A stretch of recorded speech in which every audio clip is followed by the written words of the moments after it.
ఉత్సాహంగా ఉన్నారు. మీ అభిమానానికి ఆత్మీయతకి కృతజ్ఞతలు. ఇటంతా ముస్లిం సోదరులు అందరూ ఉన్నారు. చూసొచ్చాను. రోడ్లు మాత్రం అద్భుతంగా ఉన్నాయి. అమెరికాలో ఉన్నట్లున్నాయి ఈ రోడ్లు. అవి ఎవరి వల్ల జరిగినాయి అంటే నారా లోకేష్ గారు పంచాయతీరాజ్ శాఖ మంత్రిగా ఉన్నప్పుడు అంత అద్భుతంగా వేశారు ఆ రోడ్లు. అయితే డ్రైనేజీలు కొంచెం చేయాల్సిన పని ఉంది. 5 సంవత్సరాలు మనం అవకాశం ఇస్తే వైఎస్ఆర్ కాంగ్రెస్ పార్టీకి ఒక్కటంటే ఒక్క ఇటుక కాదు కదా, ఒక సిమెంట్, ఇది దాన్ని ఏమంటారు, ఒక సిమెంట్ టాపీ గాని ఒక తట్ట మట్టి గాని వేసిన పాపాన పోలేదు వాళ్ళు. ఏమి చేయలేదు. అదే విధంగా ఇక్కడ 15 వర్గాల ప్రజలు ఇటు సైడ్ ఉన్నారు. ఇక్కడ శ్మశానం వాటికి వాల్ కావాలని అడుగుతున్నారు. అవి రెండు మాకు అర్థమైనాయి. ఇవే కాకుండా ఇంకా ఏమన్నా కావాలన్నా కూడా నేను లోకేష్ గారు ఎప్పుడు అందుబాటులో ఉంటాం. మీకు ఇద్దరం కల్పించి, నేను సెంట్రల్ నుంచి ఆయన లోకల్ నుంచి వారు చెప్పినట్టుగా డబుల్ ఇంజిన్ బండిలాగా అన్ని ప్రాంతాలను అభివృద్ధి చేస్తామని తెలియజేసుకుంటూ మీ అభిమానానికి మీ ప్రేమకి కృతజ్ఞతలు. Thank you.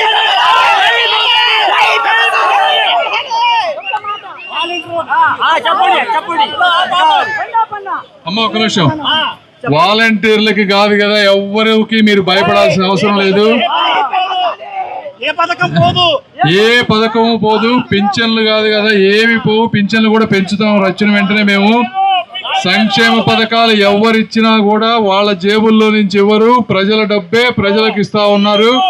కాబట్టి మీరు అవేమి పోతాయని మీరు ఎవ్వరు అనుకోవద్దు. మేము అభివృద్ధి చేసి డబ్బు సంపాదించి ఇంకా చేస్తాం. అందుకని మీరు ఈరోజు హైదరాబాద్ లో చూడండి, ఆ రోజు నారా చంద్రబాబు నాయుడు గారు ఆ రోజు చేసిన విత్తనం ఈ రోజు ఎకరం 100 కోట్లు. బ్రదర్, ఎక్కడన్నా ఉందా 100 కోట్లు? ఇండియాలో కూడా ఎక్కడా లేదు, ఒక హైదరాబాద్ లోనే ఉందంటే ఆ రోజు ఆ మహానుభావుడు నాటినటువంటి విత్తనం ఈ రోజు హైదరాబాద్ ప్రజలందరూ కూడా అనుభవిస్తా ఉన్నారు.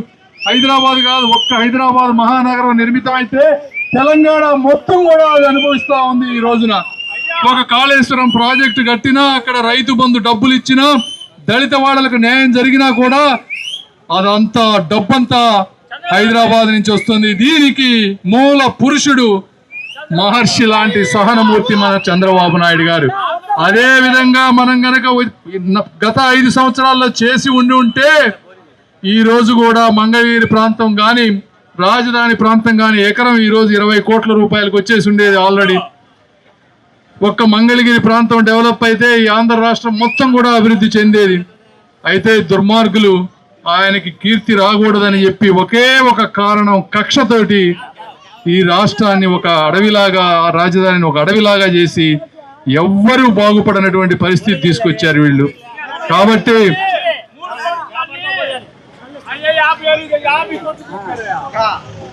ముస్లిం సోదరులు ఇక్కడ ఎక్కువ మంది ఉన్నారు కాబట్టి ఒక మాట చెప్తా ఉన్నా, మీరందరూ చైతన్యవంతులు అవ్వాలి. బీజేపీకి సపోర్ట్ చేస్తున్నామని ఎవ్వరు ఏమి అనుకోవద్దు. ఎందుకంటే మీరు ఒకటే అడగండి, జగన్మోహన్ రెడ్డి గారి పార్టీ వాళ్ళని అడగండి. ఏమయ్యా అమ్మా ఒక్క నిమిషం, మీరు గత 5 సంవత్సరాలు మీరు ఏ పార్టీకి సపోర్ట్ చేశారు? మీరు కాంగ్రెస్ కి సపోర్ట్ చేశారా, సిపిఐకి సపోర్ట్ చేశారా, సిపిఎం కి సపోర్ట్ చేశారా? మీరు వేసింది బీజేపీకే కదా. మీరు దొడ్డిదారిని వెళ్ళారు, మేము ఫ్రంట్ డోర్ నుంచి రాజాలాగా అందరి అనుమతి తీసుకొని వెళ్తున్నాం మేము.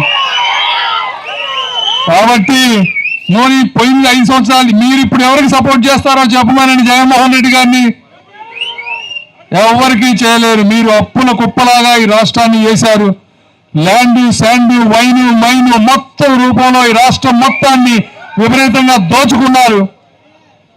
కాబట్టి అందరూ అర్థం చేసుకోండి. మైనారిటీ సోదరులందరూ ఒకటే చెప్తా ఉన్నాను, మీ హక్కులకు కానీ స్వేచ్ఛకు కానీ భంగం జరిగితే అది లోకేష్ గారిని నన్ను కానీ దాటుకొని వెళ్ళాలి. అది ఏదన్నా చేయాలంటే అనేది మీరు గుర్తుపెట్టుకోండి. రాష్ట్ర అభివృద్ధి గురించి, యువత భవిష్యత్తు గురించి, నిరుద్యోగ సమస్యలను దూరం చేయటం గురించి, పోలవరం గురించి, రాజధాని గురించి ఈరోజు పొత్తు పెట్టుకున్నాం తప్పించి నాకు వ్యక్తిగత ప్రయోజనాలు నాకు కానీ, లోకేష్ గారు కానీ, బాబు గారికి కానీ ఎవ్వరికీ లేవు అని మీ అందరికీ నేను మనస్ఫూర్తిగా తెలియజేసుకుంటా ఉన్నాం. మీరందరూ అర్థం చేసుకొని మనస్ఫూర్తిగా ఆదరించాలి. అమ్మ వచ్చే గ్రామంలో లేట్ చేస్తున్నారంట, లేట్ అవుతుంది.